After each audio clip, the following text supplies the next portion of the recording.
Muito bom dia, crianças do quinto ano. Aqui é o professor Anderson e nós vamos começar hoje, quarta-feira, dia 24 de março, as atividades da semana 2 de Ciências.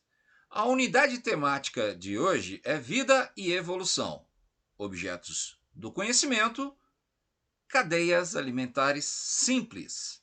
Habilidades envolvidas nas atividades: analisar cadeias alimentares simples, reconhecendo a posição ocupada pelos seres vivos nessas cadeias e o papel do Sol como fonte primária de energia na produção de alimentos, e compreender que a interferência humana nas cadeias alimentares pode levar ao desequilíbrio ambiental.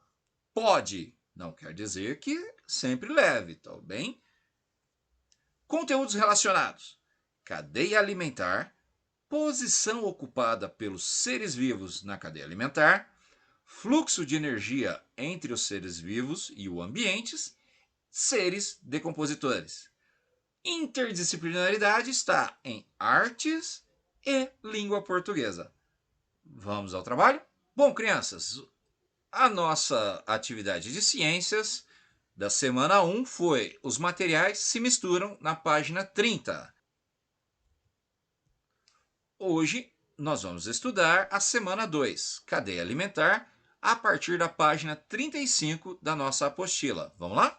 Lembrando a vocês que o trabalho de hoje é do componente curricular de Ciências, quinto ano do ensino fundamental.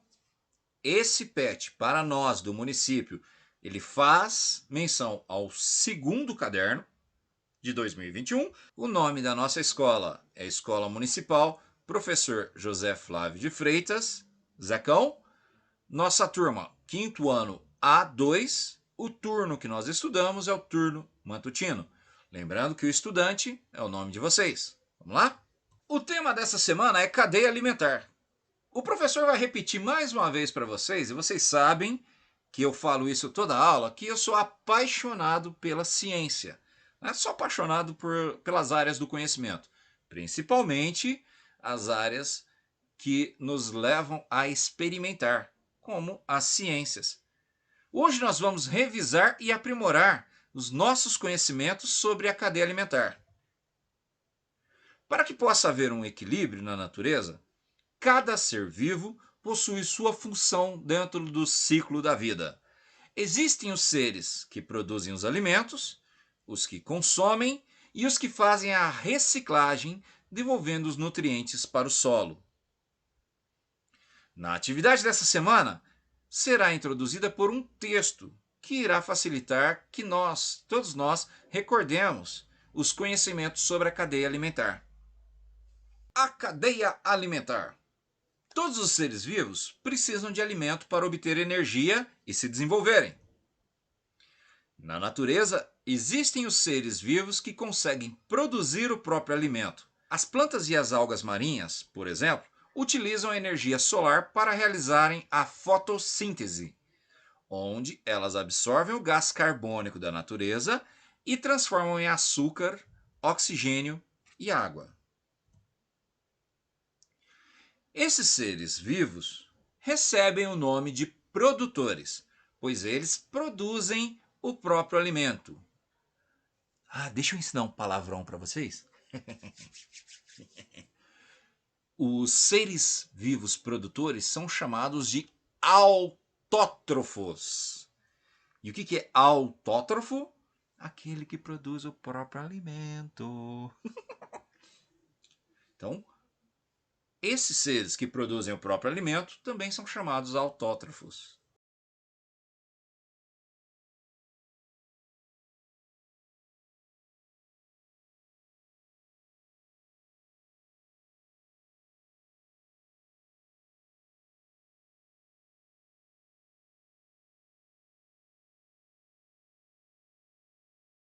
Bom, pessoal, entre os seres autótrofos, ou seja, aqueles que produzem o seu próprio alimento, estão os vegetais. Vegetais, pessoal, são, olha só, o milho, as algas, as árvores e até mesmo as flores. Tá? Eles são chamados de Produtores porque são autótrofos, ou seja, produzem o próprio alimento. A fotossíntese é um processo químico realizado nesses seres, geralmente chamados de clorofilados. Uau! Que tem clorofila? Onde eles absorvem do meio ambiente o gás carbônico, a energia da luz solar e retiram do solo, através das suas raízes, os nutrientes necessários para o seu desenvolvimento. O processo de fotossíntese é a forma com que os vegetais se alimentam. Bacana, né? Observa aqui o desenho do lado do professor. Ó. Errou! Observa esse desenho aqui do lado do professor e você vai ver como funciona a fotossíntese. Foto quer dizer, em latim, luz. Então, a fotossíntese é a síntese através da luz, é a transformação através da luz. Então, esses vegetais transformam a energia do sol, a luz solar, em alimento. A respiração dos vegetais depende do gás carbônico. Quando você inspira, você absorve do ambiente o oxigênio. Quando você expira, você devolve para o ambiente o gás carbônico, o dióxido de carbono. Então, quando nós inspiramos, nós absorvemos o oxigênio do ambiente. E quando nós expiramos, nós devolvemos para o ambiente o gás chamado dióxido de carbono. Os vegetais inspiram o dióxido de carbono e expiram o oxigênio. Olha que coisa interessante. Então, enquanto nós devolvemos para o ambiente aquilo que os vegetais precisam para respirar, os vegetais devolvem para o ambiente aquilo que nós precisamos para respirar. Então, há um equilíbrio nessa troca de gases no ambiente. Por isso, é muito importante preservar os vegetais na natureza, para que possamos respirar e respirar com tranquilidade. Tá vendo por que eu amo ciências? Explica tudo. Talvez não funcione com burros.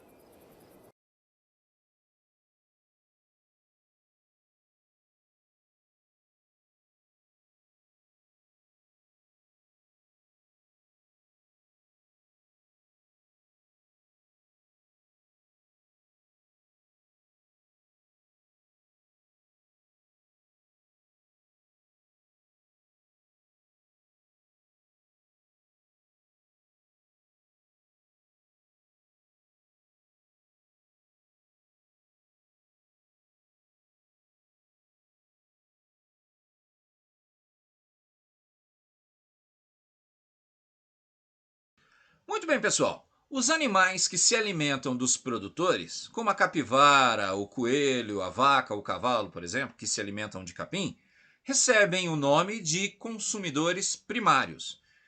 Esses consumidores também são chamados de herbívoros e eles são os heterótrofos. O que significa heterótrofo? Heterótrofo é aquele que não produz o seu próprio alimento, que depende do consumo do alimento produzido por outro ser vivo.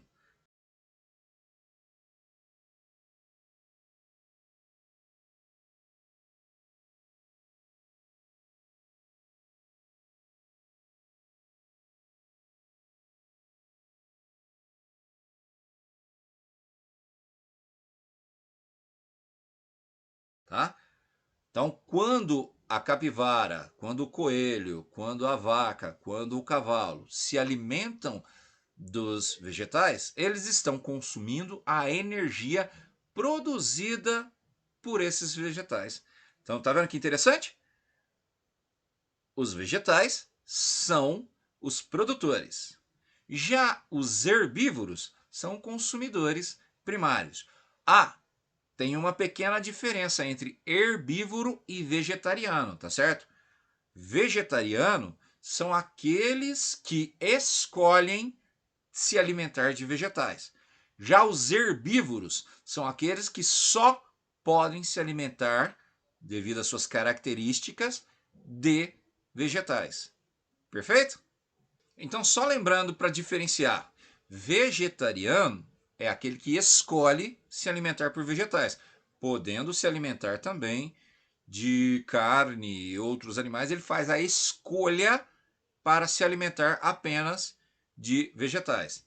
Já o herbívoro é aquele animal que, por causa da sua característica, só se alimenta de vegetais. Perfeito?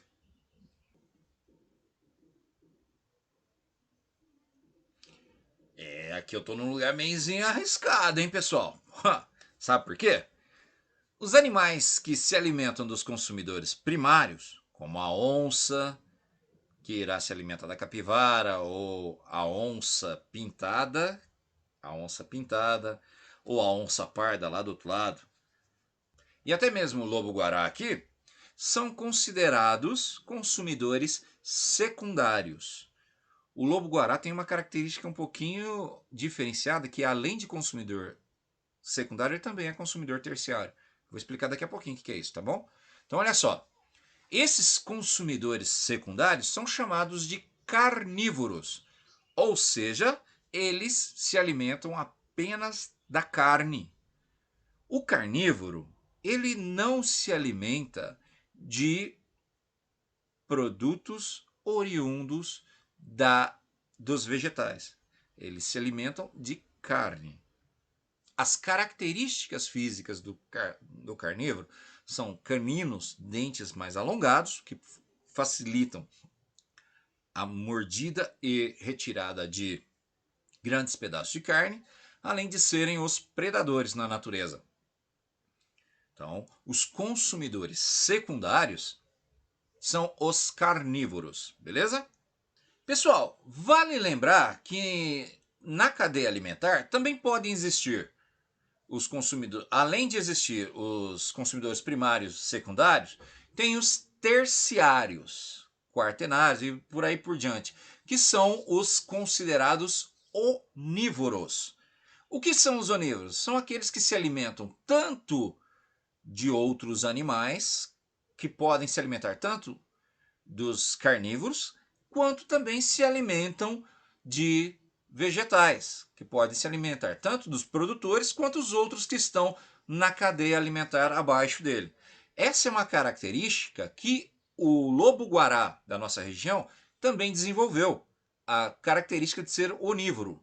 Observa que os cães, após conviverem com nós seres humanos, eles começaram a se alimentar de arroz, que não faz parte da alimentação, por exemplo, dos lobos. Mas como eles se adaptaram à nova realidade, começaram a ingerir também frutas, grãos, por causa da convivência com os seres humanos. Essa adaptação tem milhares e milhares de anos. E na natureza, também o lobo-guará é considerado um onívoro, porque além de se alimentar de carne, ele é um dos predadores de alto na cadeia alimentar, porque ele conseguiu se adaptar para se alimentar também, em algumas situações, de frutas e vegetais. Os onívoros mais comuns que a gente tem na natureza são os porcos, tá? E aí eu pus um porco doméstico como exemplo, mas também podem ser os javalis, os porcos selvagens, tá? As aves, galinhas também são onívoras, pessoal. Já reparou que se você jogar um pedaço de frango, as galinhas comem? São características dos onívoros. E nós, seres humanos, também somos onívoros. Tanto que as pessoas podem escolher, durante a sua alimentação, ser vegetarianas. Uma alimentação saudável para nós, seres humanos, inclui, além dos vegetais, também carnes, ovos, leite, dependendo do físico de cada um, tá certo? Das características individuais. Eu, por exemplo, professor, eu sou alérgico à lactose. Então, toda vez que eu ingiro algum produto de leite ou oriundo do leite, eu tenho problemas na minha digestão. Causa diversos problemas diferentes. Isso porque é uma individualidade do meu organismo. Cada um tem sua individualidade. Apesar disso, nós somos animais de topo na cadeia alimentar, porque podemos nos alimentar de todos os outros, tanto os produtores, os vegetais, quanto os consumidores primários, os herbívoros, quanto os consumidores secundários, os carnívoros, quanto também os consumidores terciários, os onívoros. Nós podemos nos alimentar de porcos, galinhas, tá? E nos animais também existe essa prática de canibalismo. Quando você joga, por exemplo, um pedaço de frango para uma galinha e ela se alimenta daquilo, ela está produzindo o canibalismo.